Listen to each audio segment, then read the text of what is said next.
Bonjour à tous et bienvenue dans cette vidéo d'analyse, théorie et trading. Alors cette vidéo va être divisée en deux parties. Une partie théorie, hein, c'est une demande qui a été faite donc concernant la façon de placer un stop loss. Je ne sais plus si j'en ai déjà discuté dans les vidéos d'apprentissage sur ma chaîne, mais en tout cas donc on va revoir, je veux dire rapidement la façon de placer un stop loss et donc son importance. Et dans la deuxième partie, j'essaierai de faire un petit débriefing du système Full King, parce que ça fait longtemps que j'en ai pas fait et on me l'a demandé également. Donc voilà. Bien entendu, si c'est la première fois que, vous visionnez une de mes vidéos, eh bien surtout n'hésitez pas à vous abonner à la chaîne.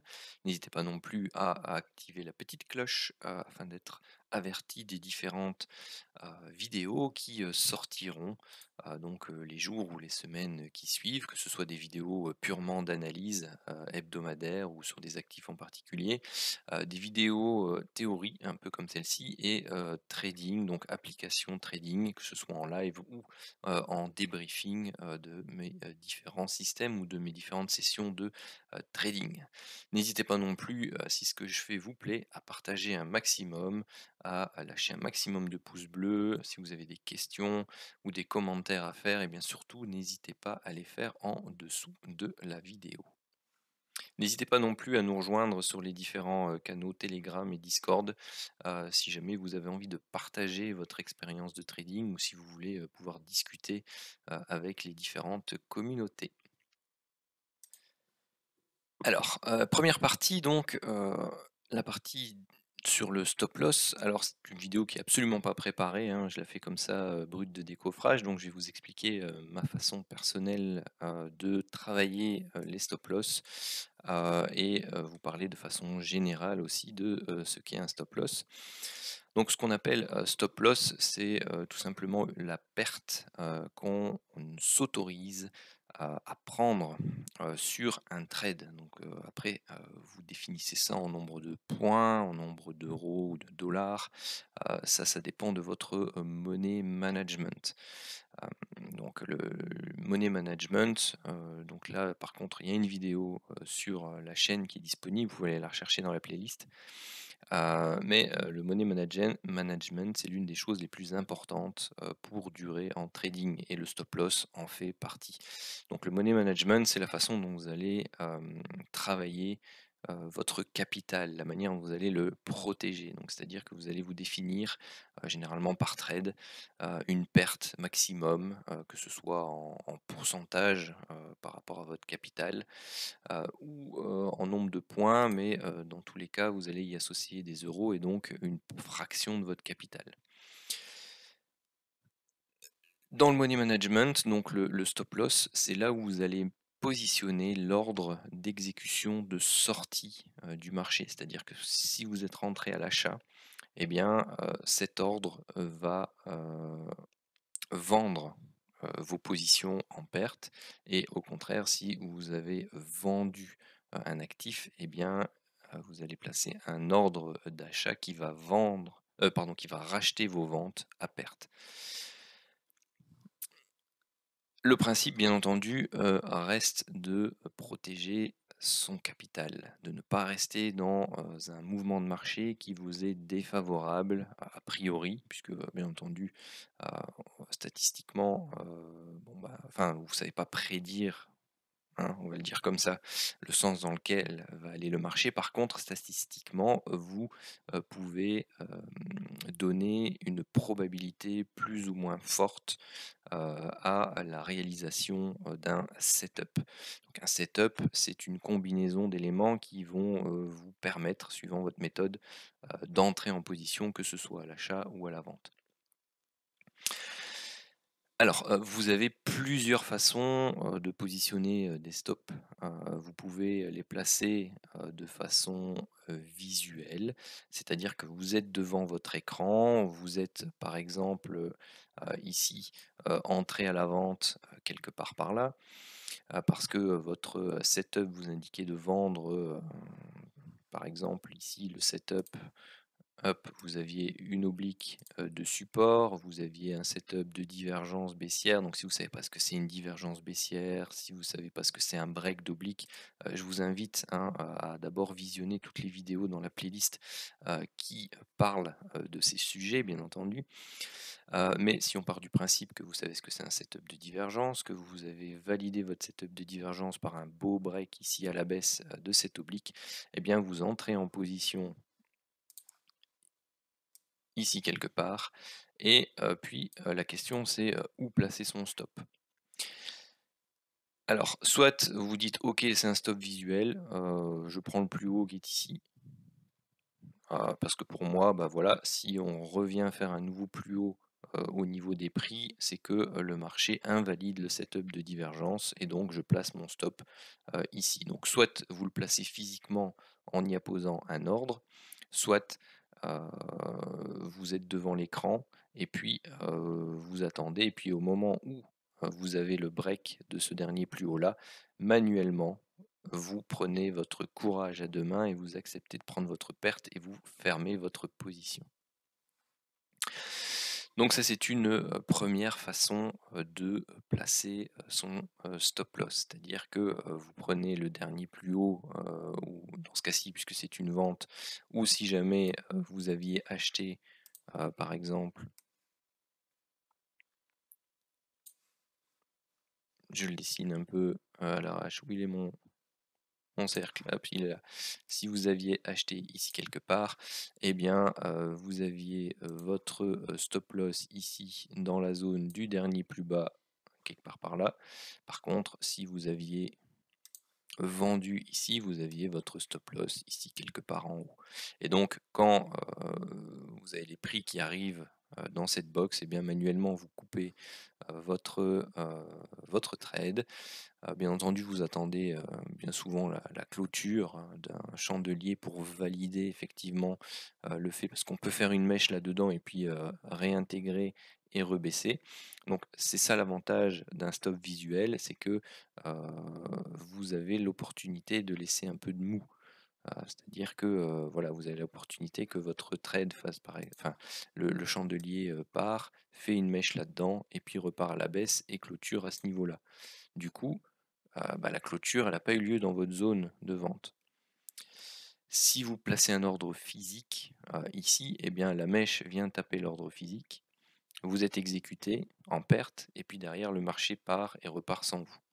Donc voilà, ça c'est une façon de faire. Par contre, il est possible également que eh bien, le chandelier part one shot comme ça et puis ne revienne plus, et au lieu d'être stoppé là, bah, vous êtes stoppé un peu plus haut. Si vous n'avez pas mis d'ordre physique ici, mais que vous avez uniquement mis un ordre visuel. Après, voilà, c'est le game. Parfois, ça va vous être favorable, ça vous permet de rester dans un trade et reprendre vos objectifs. Parfois, ça va vous sortir, mais quand vous allez attendre la clôture du chandelier, bah, ça va vous sortir deux fois plus deux fois plus haut que ce que vous n'aviez anticipé. Donc après, certaines personnes travaillent avec deux niveaux. Vous avez le niveau de stop qui est ici, donc niveau de stop par exemple visuel. Par contre, si on met 50% en plus, là vous avez le niveau de stop physique qui peut être placé pour eh bien, éviter d'avoir des chandeliers qui partent trop fort. Donc vous pouvez avoir un niveau de stop visuel uniquement, un niveau de stop physique uniquement, ou un niveau de stop visuel et puis un peu plus haut, un niveau de stop physique pour ne pas non plus eh bien, être complètement ramassé si jamais c'est un chandelier qui part one shot. Donc ça c'est une façon de faire. Donc si vous travaillez tout ce qui est structure de prix, que ce soit vague d'Elliott, que ce soit zone de support, résistance, break d'oblique, ce genre de choses, classiquement, on va prendre quelques points au-dessus des derniers plus hauts au niveau des prix pour une vente et quelques points en dessous des derniers plus bas pour un achat. Ça, c'est la façon vraiment la plus standard de placer ces stop loss. Après, Vous avez la possibilité de, placer, des indicateurs directement sur les prix. Je vais en prendre un qui est très connu, par exemple, attendez que je retrouve le nom, heu,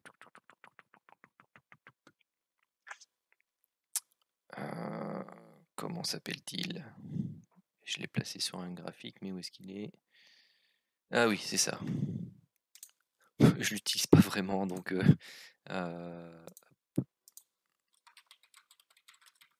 voilà, très connu aussi, Supertrend, configuration classique 3.10.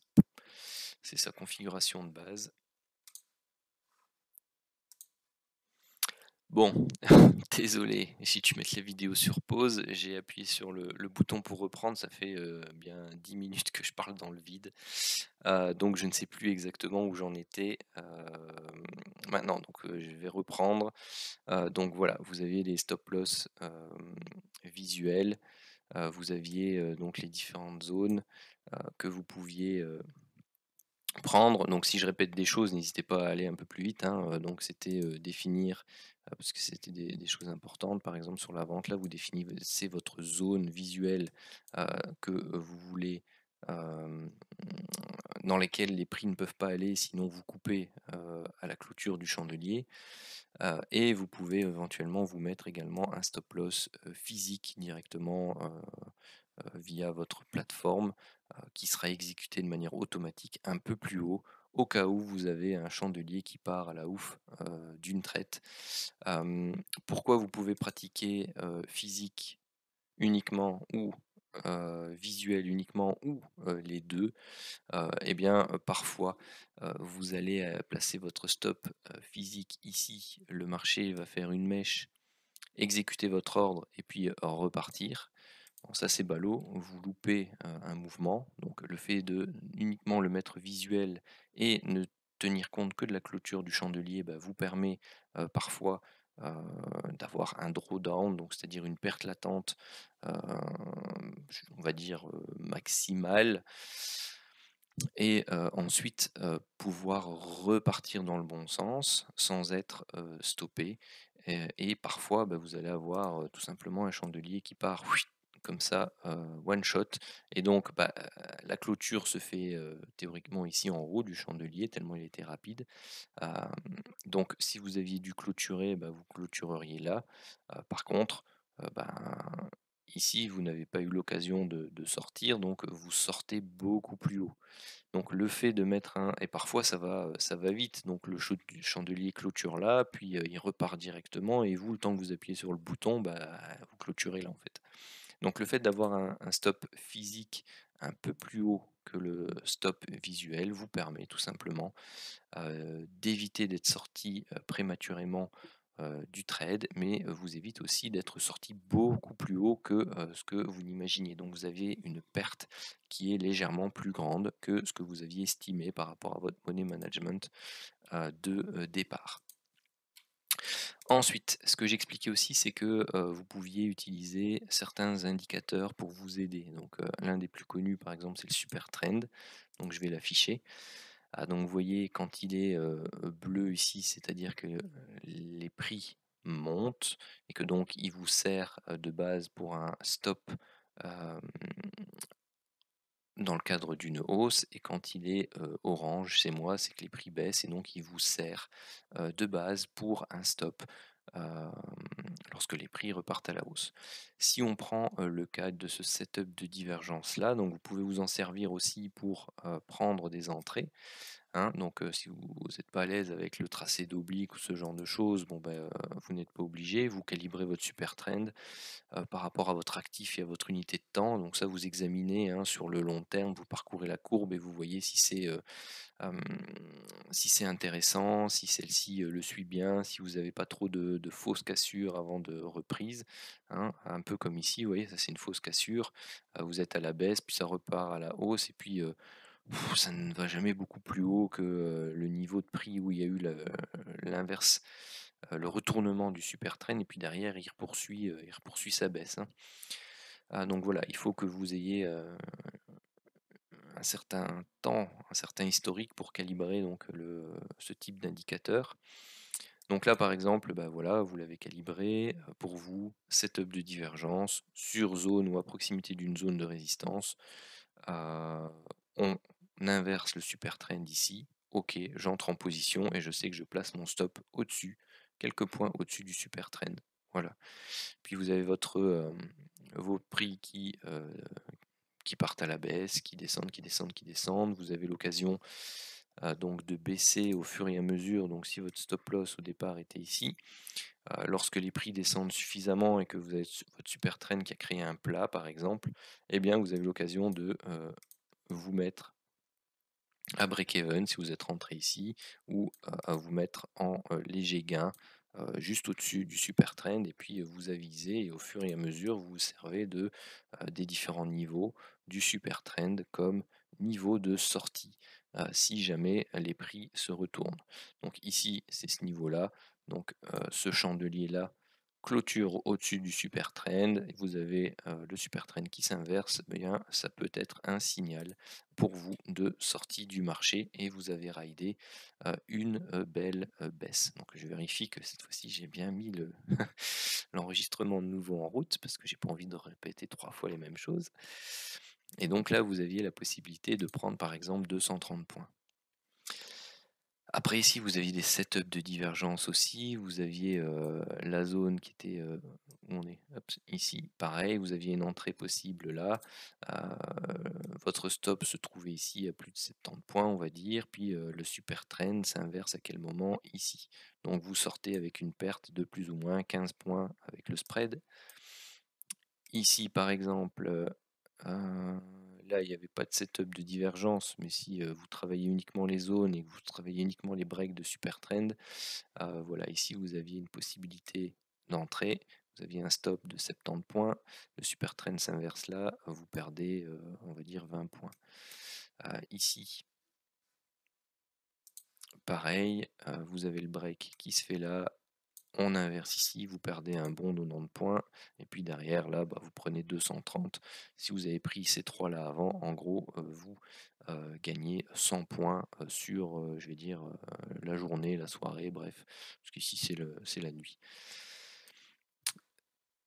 Donc ça, c'est une façon de procéder avec un indicateur. Après, vous en avez d'autres, hein. Certaines personnes vont utiliser la Kijun, le trait pointillé bleu, vous voyez, ça correspond plus ou moins au super trend aussi, hein. C'est à chaque fois plus ou moins les mêmes choses. Vont travailler avec des moyennes mobiles euh, ou autres. Certaines personnes vont travailler avec des bandes de Bollinger. Donc, quand on va approcher la bande de Bollinger inférieure, eh bien, on va prendre ses profits, on va sortir. Donc, les stratégies de sortie, de stratégie ou de stop loss sont un peu liées, même si elles n'ont pas le même objectif, hein. Ça fait toujours partie de votre money management. Euh, Qu'est-ce que je voulais vous dire d'autre par rapport au stop loss? Par exemple, ici, si vous travaillez par exemple les breaks de niveau. Donc ici, vous voyez, vous avez défini ici ce qu'on peut appeler une box, un range, bref, vous l'appelez comme vous voulez. Pour vous, ce niveau-là était un niveau clé. Si vous le breakiez, eh ben, vous preniez un achat pour viser la zone de résistance suivante, qui était celle-ci. Donc si vous prenez l'achat, pardon, ici, là, sur cette cassure, eh bien, vous avez votre achat qui est pris là ou là, et donc vous le prenez au plus haut. Donc généralement, quand on travaille les boîtes, on a un stop loss classique qui se met parfois au milieu de box, parfois sous la box. Parfois, les personnes se disent tout simplement que si on réintègre cette box, que si on casse ici par exemple l'oblique ascendante, ici qui peut servir de support, eh bien ils sortent leur position. Donc vous pouvez avoir des stop loss qui sont placés par rapport à un signal technique à nouveau. Donc ça c'est toujours le même principe, sauf que ce ne sont pas des indicateurs, c'est du price action. Généralement, bon, bah, quand vous avez une réintégration d'une zone de range, vous avez des statistiques qui plaident pour un retour sur le bas de ce range. Donc certaines personnes n'hésitent pas du tout quand vous avez un gros chandelier qui réintègre comme celui-là, ligne cassée ou pas, ils sortent leur position et puis au revoir et merci.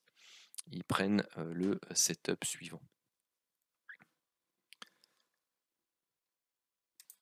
Alors, une autre façon de placer ces stop loss, mais qui pour moi est un peu, comment dire, un peu moins pertinente et un peu moins efficace, c'est que voilà, peu importe là où vous vous trouvez, vous avez défini que vous mettiez un stop loss de 100 points, parce que ça correspond à X, une perte de, je sais pas moi, 100 € sur votre compte, donc 1% par exemple. Et peu importe ce que vous prenez comme stratégie, vous mettez un stop loss de 100 points. Et donc ça, c'est quelque chose qu'on appelle des stop loss dits fixes. Prendre une perte fixe. Moi, je trouve ça pas très intéressant parce que ça ne vous permet pas d'avoir un ratio risque très enfin, adéquat par rapport à la structure de prix que vous avez. Donc si vous prenez par exemple la vente qui est là parce que prendre je vais reprendre le cas tout à l'heure, hop, et que votre objectif c'est le bas de la boîte par exemple, vous prenez votre vente ici, bah, je vais essayer d'arrêter de dire à chaque fois. Vous avez votre gain qui est de 100 points, et si vous êtes fixé un stop loss de 100 points, votre stop est là-haut. Voilà, ça fait un ratio de 1 pour 1. Dans ce cas-ci, bon, c'est correct. On essaye d'avoir au minimum un ratio de 1 pour 1. Maintenant, ça c'est pour de l'intraday, hein. Après, pour du scalping, c'est peut-être un peu différent parce que là, vous avez des stops de, je sais pas moi, 10-15 points, et vous avez des objectifs qui sont très très très très courts. Donc ça peut se travailler de la même façon, mais sur des unités de temps plus courtes que le 5 centiques par exemple. Parce que généralement, le vrai scalper, bon, il va prendre entre 1 et 3-5 points. Maximum, vous avez ce qu'on peut appeler du scalping un peu plus long, entre 10 et 20 points. Mais pour moi, ça revient quand même plutôt à de l'intraday très court. Donc parfois, comment la nuance entre le scalping et l'intraday, bon, voilà. Ça peut se discuter en fonction du trader. Mais bon, pour moi, scalping, généralement, c'est plutôt en dessous de 10 points, on va dire, grosso modo, et après, ça devient de l'intra-court jusque 10-30 points. Au-delà de 30 points, bon, ça peut déjà commencer à venir de l'intra-long. Après, ça dépend de l'actif aussi que vous travaillez. Donc, voilà. Mais en tout cas, votre stop loss, pour moi, doit toujours être lié à votre niveau de prise de bénéfice pour pouvoir définir, eh bien, un ratio gain qui soit au minimum de 1 et idéalement supérieur à 2 et entre 2 et 3. Ça c'est je pense le minimum syndical, hein, parce que ça veut dire que quand vous perdez 1, et quand vous gagnez 2,5, voire 3. Donc ça veut dire que si vous perdez 2 fois, vous perdez 2. Si vous gagnez une fois, eh bien vous gagnez 2,5 à 3, donc ce qui fait que au final, sur les 3 trades, vous en avez perdu 2, mais vous êtes quand même gagnant de 0,5 à 1%, si jamais vous travaillez avec des pourcents. Ensuite, si vous avez une stratégie qui est bien claire, bien rodée, rien ne vous empêche, comme pour moi avec le Full King, de travailler des niveaux de stop loss que vous avez pu vérifier dans un historique suffisamment long. Moi, par exemple, le Full King, ça fait plus de 2 ans que que je le monitore, que je fais des débriefings réguliers. J'ai plus d'un an et demi de débriefing journalier, puis je fais des débriefings régulièrement. Par exemple, ici, sur cette alerte, parce que ça fait partie du système Fullking, sur cette alerte de vente potentielle pour un setup de divergence, et bien, quand elle est validée, hein, que ce soit, enfin, je vais peut-être vous mettre le, hop, voilà, donc vous avez le break qui se fait là. Bon, moi, je vais pas vous montrer tout ça maintenant. Bref, vous avez le break qui est là. Personnellement, je prends mon point d'entrée. Si je suis entré là, je regarde le plus haut, ça fait 64 points. J'ai un premier niveau qui est à 75 points. Bon, là, on est à 10 points, c'est peut-être un peu trop proche. J'ai un deuxième niveau que je considère entre 100 et 120 en fonction de la volatilité. Donc ici, j'aurais certainement mis mon stop plus ou moins à 100 points.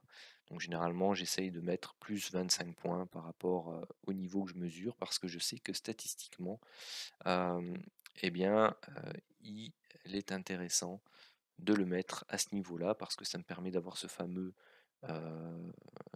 distance pour laisser de la latitude à mon trade sans que pour autant je ne sois stoppé. C'est-à-dire que, comme j'expliquais tout à l'heure, eh bien, la possibilité d'avoir une remontée ici avant d'une reprise et donc d'avoir un setup de divergence qui se prolonge un peu.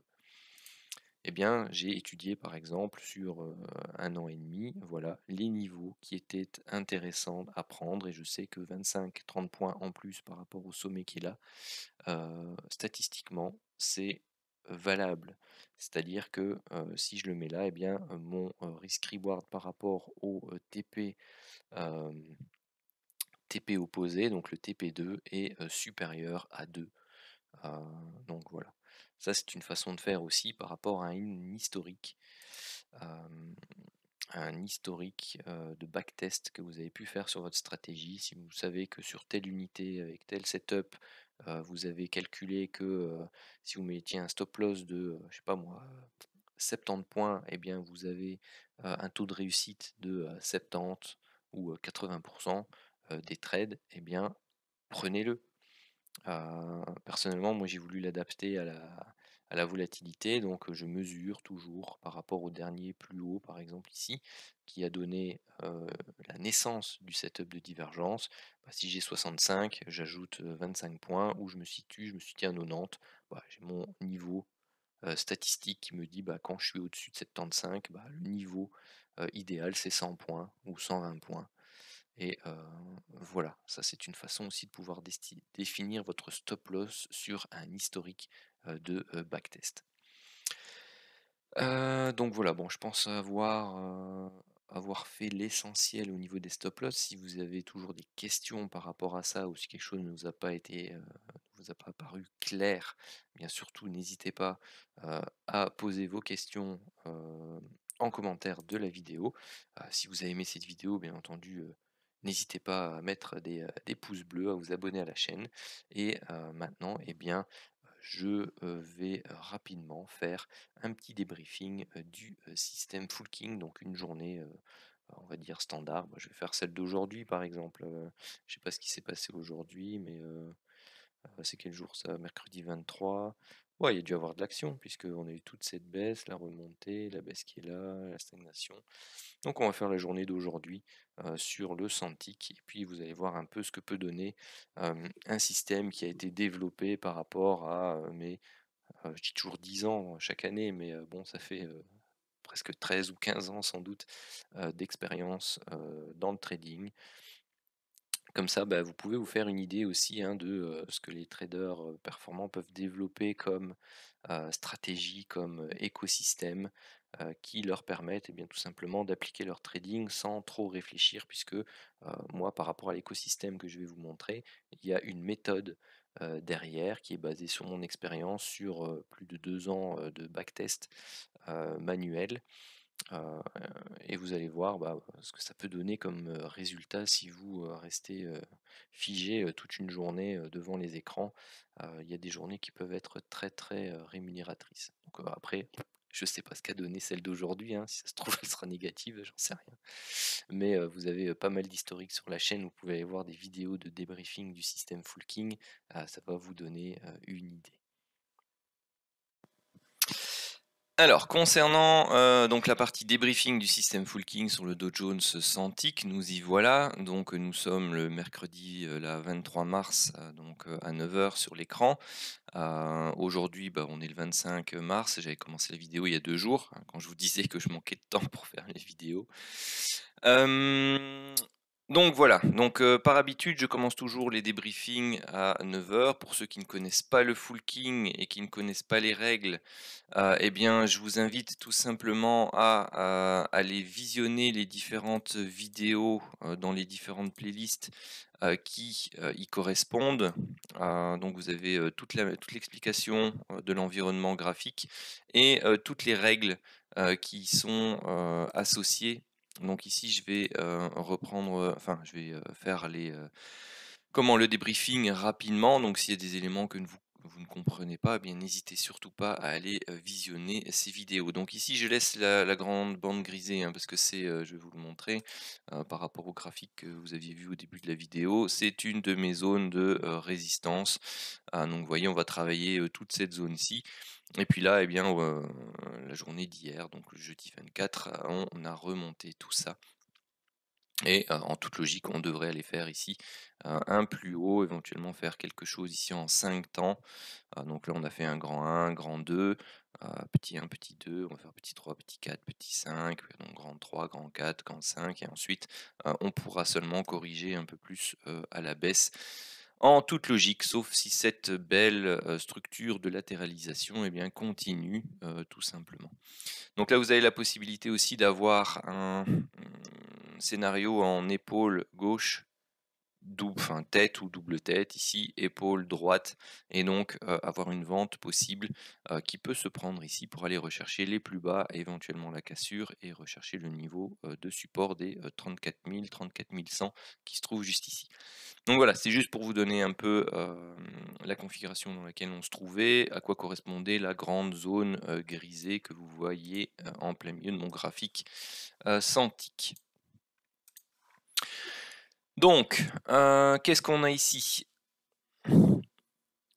On a ici donc des setups de vente prioritaires jusqu'au moment où l'on va chercher ici donc l'objectif 2 de la vente de ce setup de divergence, qui est le contact ou la proximité de l'enveloppe opposée ici. Ensuite, on attend 15 chandeliers et on voit ce qui se passe. Ah oui, habituellement le super trend est pas là. L'environnement graphique classique, c'est celui-là. Donc avec la ligne de tendance court terme. Donc je vais juste laisser le super trend dont je vous parlais tout à l'heure, juste pour voir un peu la différence. Est-ce que ça a je suis en train de l'analyser en ce moment, hein, pour voir s'il n'est pas un peu plus intéressant que par exemple la ligne de tendance court terme que vous voyez là. Donc ici, setup de divergence à l'achat. Validation, ici vraiment trop proche de la zone grisée. Pour moi, en méthode standard, on ne la prend pas. Pourquoi? Parce que tout ce qui se trouve dans la zone grisée se trouve à très forte proximité, se trouve déjà bien trop avancé dans l'amplitude de mouvement qu'il peut y avoir, c'est-à-dire une amplitude qui peut aller rechercher la partie haute ici de l'enveloppe. Donc là, on a une priorité haussière puisque le setup de divergence a été validé par le break ici de la ligne de tendance court terme. Il a même été validé par le break de l'oblique descendante qui est ici, hein. Donc priorité haussière, mais pas de prise de position sur ce setup là. Alors, la priorité reste valable tant qu'on n'a pas fait un plus bas par rapport à cette zone de prix là, ce qui arrive ici. Donc ensuite, on regarde ce qui se passe. On a une alerte à l'achat qui se trouve ici. On regarde si le range long terme est actif. Donc j'en cherche un pour vous montrer, c'est ça. Range long terme actif. Ici, il n'est pas actif au moment de l'alerte. Donc on regarde la tendance. La tendance, qu'est-ce qu'elle fait? La tendance est baissière, donc on ne peut pas prendre cette alerte-là, tout simplement. Ensuite, setup de divergence à la hausse. Même schéma que tout à l'heure, on valide, on break, mais c'est en zone grisée, donc on n'en tient pas compte. On break les plus bas ici, donc la priorité acheteuse disparaît. Idem, les deux alertes King TT qui sont là, on n'a pas de zone de range long terme, on est face à une tendance baissière, puis on est dans des setups de divergence à répétition ici. Il faut vous imaginer que vous êtes comme ça, hein. Donc visuellement, vous avez un setup de divergence entre ce plus bas là au niveau des prix, ce plus bas là et ce dernier plus bas là au niveau de l'indicateur qui est plus haut que le précédent. Donc vous ne voyez pas encore apparaître en live cette ligne verte, mais vous tracez bien entendu votre setup de divergence visuelle qui est celui-ci et qui vous interdit donc de prendre aussi les flèches bleues à l'achat. Pourquoi? Parce qu'on doit attendre la validation d'un setup de divergence. Alors, je sais que les plus aguerris s'en servent comme validation précoce du setup de divergence et prennent le risque d'acheter avant le break ici de la cassure d'oblique ou la cassure de la ligne de tendance court terme, voire du super trend, pour éventuellement faire au moins du scalping ou aller rechercher juste l'objectif 1. Personnellement, moi je le fais pas. Donc, ceux-ci, théoriquement ne sont pas à prendre pour les raisons que je viens de vous expliquer. Nouveau setup de divergence ici, 2 zones et divergence directe juste ici. Donc 2 zones, ça veut dire que c'est entre ce point-là et ce point là-bas. Direct, ça veut dire que c'est entre ce point bas-là et ce point bas-là, hein, donc c'est plus court. Donc ici, break à nouveau, mais dans la zone grisée. Donc on ne prend pas position. Et vous voyez que ça nous sauve, entre guillemets, c'est un filtre, c'était fait exprès, pour eh bien, pouvoir éviter un trop grand nombre de faux signaux. Ensuite, alerte King TT ici, mais donc pas de range long terme en session baissière, enfin en tendance baissière, donc on ne peut pas le prendre. À nouveau, je sais que certains les prennent uniquement pour faire 3-4 points, 5 points, pour faire du scalping. À la base, c'est à ça qu'elles servent, hein, mais moi je m'en sers plutôt dans la méthode pour faire de l'intraday. L'intraday court, comme je vous expliquais au début de cette vidéo, basé, enfin au niveau théorique, sur les stop loss. Setup de divergence haussier, pas de validation. Ici, pareil, pas de validation. Setup de divergence, pas de validation, pas de validation, pas de validation. On arrive ici tout en bas. Est-ce qu'on a un setup de divergence visuel? Bon, pas vraiment. Il faut retourner beaucoup trop loin. Au niveau santique, c'est compliqué ici de trouver un setup de divergence, même je vais dire visuel ou de zone beaucoup plus loin. Donc alerte King TT, pas de range long terme, tendance baissière, on ne le prend pas. Ici vous avez un setup de divergence baissier mais qui n'est pas validé à temps. L'indicateur fait à nouveau plus haut, donc pas de prise de position non plus. Setup de divergence haussier ici. Alors la validation se fait de nouveau en zone grisée. Donc bon bah malheureusement jusque bon, ça fait déjà ici une grosse demi-heure que les États-Unis sont ouverts, on n'a pas encore l'occasion de prendre de position. Bon, finalement, au niveau Santic, par rapport à ce qu'on pouvait voir sur le 5 Santic, c'était pas forcément une journée où on avait beaucoup de trades à prendre jusque-là. Ici, alerte King TT à la baisse, donc on n'a pas de setup de priorité. On regarde range long terme, pas actif.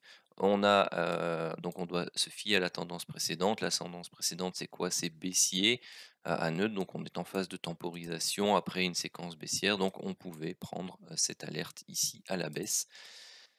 Alors, point de vue stop loss, à nouveau, hein, vous prenez ça ici, c'est plus ou moins 10 points. Bon ben voilà, dans l'amplitude du marché, vous ajoutez 25 points, ça fait plus ou moins un stop loss de 35 points.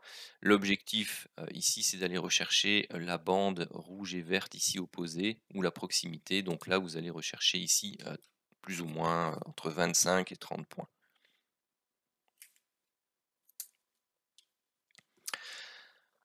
Ensuite, qu'est-ce qu'on a? Divergence haussière, haussière, haussière, haussière, mais tout ça, c'est en zone grisée. L'alerte King TT, pareil.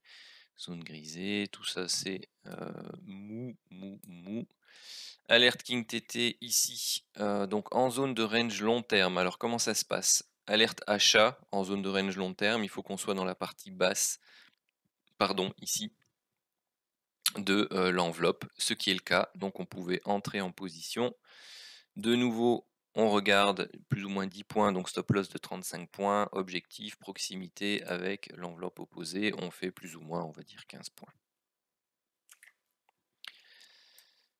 Ensuite, alerte King TT, ici on n'est pas en zone de range long terme puisque les points bleus sont désactivés. Qu'est-ce qu'on a? On a plutôt quelque chose ici, vous voyez, hein, de baissier, même si c'est assez mou, donc on ne peut pas la prendre. Ici, on n'a pas de setup de divergence haussier, pardon, donc ici on ne peut pas intervenir suivant la méthode.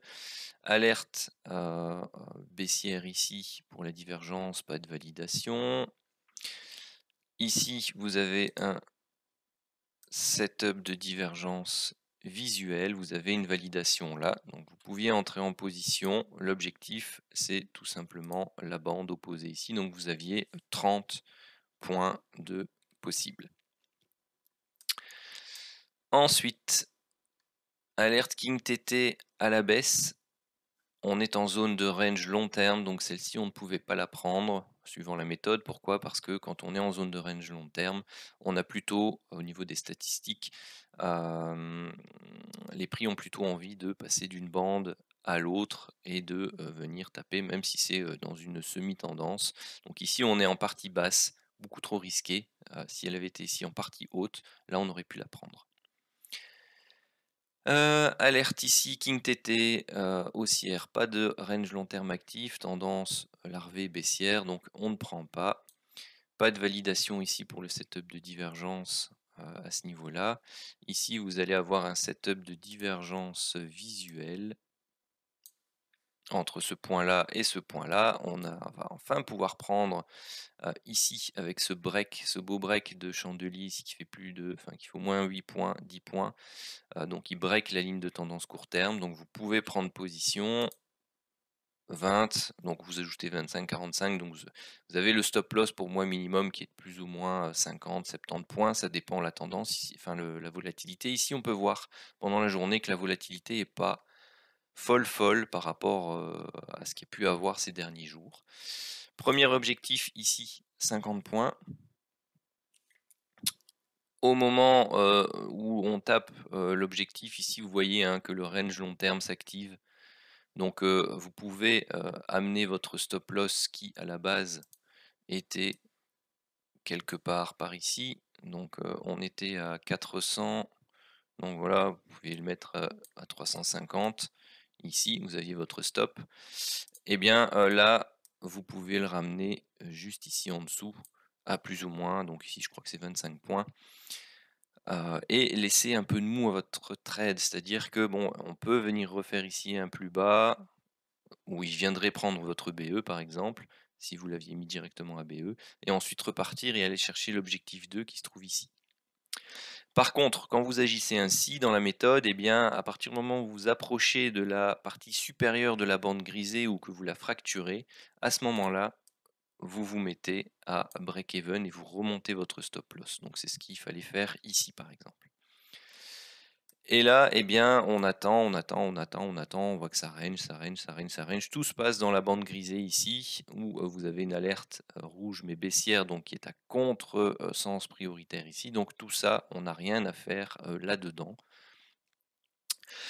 Ici, comme on n'a pas encore changé l'heure, le débriefing normalement se termine à 20h30, donc c'est là, donc il se passe plus rien. Après, libre à vous, hein, moi je travaille toujours avec 2 lots, donc il y a un lot où j'ai pris TP complet ici, et bon bah 21h30, si je suis encore devant, ouais, je coupe ou je laisse ABE. Si vous le laissez ABE, bon ben voilà, ici il se fait stopper ABE. Si vous preniez vos bénéfices, bon là vous êtes à plus ou moins, je sais pas moi, 70 points sur le lot 2. Ici quelque part, voilà, 70 points.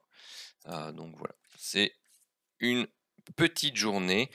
Mais vous avez eu donc 25 et 15, 40 et 30, 70. 70 plus 50 pour le premier objectif ici, ça fait donc 120 points pour ce que j'appelle le lot 1 et 140 points pour le lot 2, parce que je travaille toujours avec 2 lots, même pour les, les alertes King TT. Je prends 2 lots et je prends full TP, ou parfois je laisse courir le deuxième lot pour la gloire ou pour aller chercher un niveau inférieur. Mais je travaille toujours avec 2 lots. Donc ici en ce moment à 2 € le point pour aller rechercher différentes zones. Voilà un petit débrief pour le Full King. Donc si vous avez des questions, surtout n'hésitez pas à laisser vos commentaires et vos questions en dessous de la vidéo. N'hésitez pas non plus à la partager un maximum, à lâcher un maximum de pouces bleus pour le référencement de cette vidéo. N'hésitez pas à vous abonner à la chaîne aussi si ce n'est pas encore fait. Et puis, n'hésitez pas à me solliciter si vous voulez plus de débriefing Full King, si vous voulez des analyses d'autres actifs pour voir un peu quelles sont les structures de prix en place, en plus de ceux que je vois dans l'analyse hebdo, bien sûr. Et puis sinon, eh bien, je vous souhaite une très bonne journée de trading.